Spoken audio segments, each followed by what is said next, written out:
কেউ জেলা পরিষদে জিতেছি, কেউ পঞ্চায়েতে জিতেছি, কেউ পুরসভায় জিতেছি, পুরোটাই আপনাদের অবদানে।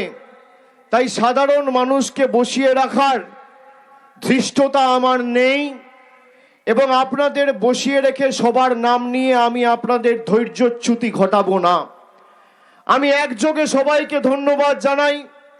আপনারা যারা এসছেন আপনাদের সকলকে প্রথমেই ইংরেজি নতুন বছর 2026 সালের শুভেচ্ছা অভিনন্দন।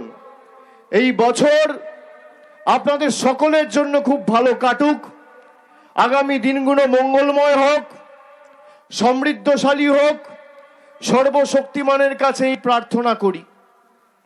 যারা সকাল 11টায়, 11:30টায়, 12টায় এই সভাস্থলে এসে উপস্থিত হয়েছে, বিপুল সংখ্যায় মায়েরা এসছে, আমার সহযোদ্ধা তৃণমূল কংগ্রেসের শুভানুধ্যায়ী কর্মী সমর্থক সৈনিকেরা এসছে। আমি সকলকে বলি, যারা 3 ঘন্টা ধরে 4 ঘন্টা ধরে মাঠে অপেক্ষা করে, তারা শুধুমাত্র আমাদের দেখা বা আমাদের কথা শোনার জন্য আসে না, তারা সিদ্ধান্ত নিয়ে আসে যে আগামী দিন এই বাঁকুড়া জেলাকে সবুজময় করে সর্বত তৃণমূল কংগ্রেসের প্রার্থীদের জেতানোর সিদ্ধান্ত নিয়ে তারা এসছে। আমি আপনাদের কাছে আবেদন রাখবো, আমরা যে কর্মসূচি শুরু করেছি, আমাদের কর্মী সমর্থক সবাই মানুষের কাছে ইতিমধ্যে মমতা ব্যানার্জির 15 বছরের মামাটি মানুষের সরকারের রিপোর্ট কার্ড নিয়ে বাড়িতে বাড়িতে, গ্রামে গ্রামে, পাড়ায় পাড়ায় পৌঁছেছে। এই বাঁকুড়া জেলায় 2019 সালে বিজেপির 2 জন সাংসদ জিতেছিল। আজও বিষ্ণুপুর থেকে বিজেপির সাংসদ। 2014 সালে ভারতীয় জনতা পার্টি কেন্দ্রে ক্ষমতায় এসছে। আজ 2026, 12 বছর বিজেপি ক্ষমতায়। বিজেপির রিপোর্ট কার্ড কোথায়? বিজেপির কোন কর্মী সমর্থকের জবাব দিতে পারবে? যদি রাজনৈতিক লড়াই লড়তে হয়, তাহলে তথ্য পরিসংখ্যানের ভিত্তিতে রাজনৈতিক লড়াই লড়া উচিত। লড়াই হওয়া উচিত বাসস্থান, রাস্তাঘাট, পরিকাঠামো, জল, স্বাস্থ্য ব্যবস্থা, কর্মসংস্থান, রুজি রোজগার, এর উপরের ভিত্তিতে।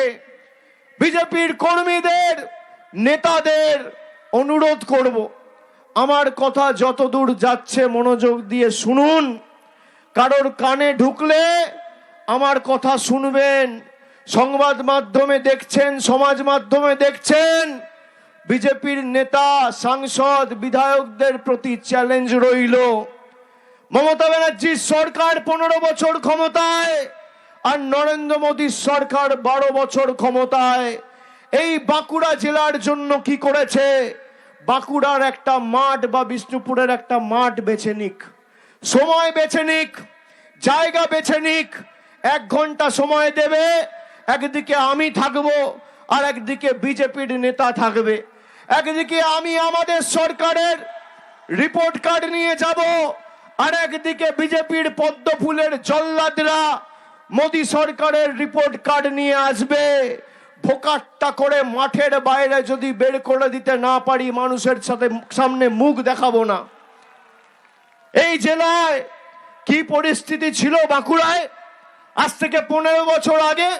মমতা বন্দ্যোপাধ্যায়ের সরকার প্রথমবার শপথ নেওয়ার আগে একদিকে জঙ্গলমহলের রানীবাঁধ, রায়পুর, তালডাংরার মতো বিধানসভার বিস্তীর্ণ এলাকা জুড়ে মাওবাদী নাশকতা, আর একদিকে এই ইন্দপুর, ছাতনা, হিড়বাঁধ, সারেঙ্গার মতো জায়গায় জলের হাহাকার। মানুষকে পড়তে গেলে দুর্গাপুরে যেতে হতো, বর্ধমানে যেতে হতো, হাসপাতালে যেতে হলে কলকাতায়, বর্ধমানে, দুর্গাপুরে ছুটতে হতো। আমাদের সরকার আসার পর একের পর এক মাল্টি সুপার স্পেশালিটি হাসপাতাল, বাঁকুড়ার বিশ্ববিদ্যালয়, ব্লকে ITI, polytechnic, degree college, government college, হাজার হাজার কিলোমিটার রাস্তা বাংলার প্রত্যন্ত এলাকা জুড়ে কে করেছে? আমাদের সরকার করেছে।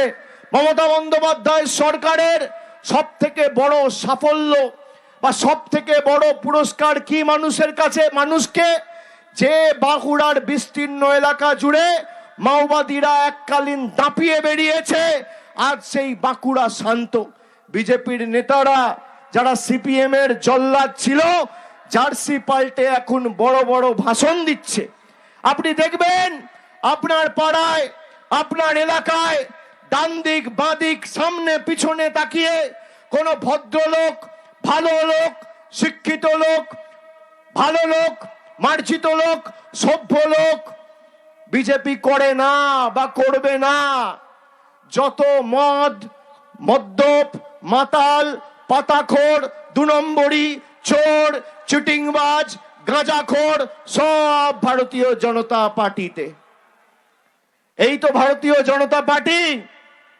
এদেরকে জিজ্ঞেস করুন যে আপনারা 12 বছর ধরে কেন্দ্রে ক্ষমতায় ক পয়সা বাঁকুড়ার জন্য এনেছেন? আমার মনে আছে আমি 2023 সালে দুর্গাপুর থেকে যখন বাঁকুড়া শহরের দিকে যাচ্ছিলাম, আমি এই সালতোড়ায় এখানে খাদান কর্মী, পাথরের খাদানে যারা কাজ করেন সেই কর্মী ভাইদের সাথে কথা বলেছিলাম। তারা তাদের সমস্যার কথা বলেছিল। আমি শুনেছি কারা এখানে খাদানের সাথে যুক্ত ছিলেন বা এখনো যুক্ত রয়েছেন। একটু হাত তুলুন তো, একটু হাত তুলুন তো। কারা যুক্ত ছিলেন বা যুক্ত আছেন? বসে তুলুন, দাঁড়াতে হবে না, বসে তুলুন। এই মুহূর্তে আমার কাছে যতটুকু তথ্য আমি পেয়েছি সেই তথ্য অনুসারে সালতোড়ায় 4টে এবং মেজিয়ায় 1টা, 5টা খাদান চালু রয়েছে এবং প্রায় 120টা ক্রাশারের কাজ চলছে। 250টার উপর ক্রাশার রয়েছে। কিন্তু কিছু আইনি জটিলতা, কিছু বাধ্যবাধকতা, একটা খাদান করতে গেলে মিনিমাম 1 হেক্টর জমির প্রয়োজন হয়। তারপর একাধিক সরকারি পারমিশন, শুধু রাজ্য সরকার নয়, এই ঝাড়খণ্ডের রাঁচিতে director general of mine safety, তাদের এনওসি বা তাদের ছাড়পত্র পেতে গেলে মাসের পর মাস লেগে যায়।